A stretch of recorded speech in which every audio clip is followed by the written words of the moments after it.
بعض روایاتو کې راځي چې کوم مومن مسلمان د رمضان المبارک په میاشت کې وفات شي نو د رمضان المبارک په میاشت کې رب ذوالجلال د جنت دروازې کولو کړي، رحمتونو دروازې کولوي،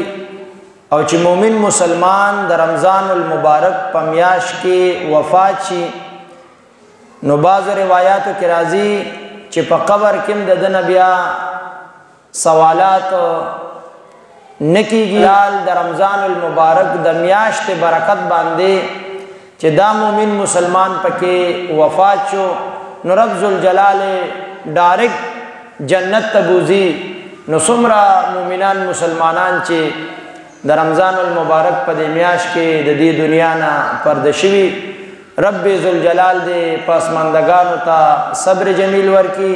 او باری تعالی دې د ټولو مرحومینو درجات بلند او بالا کی.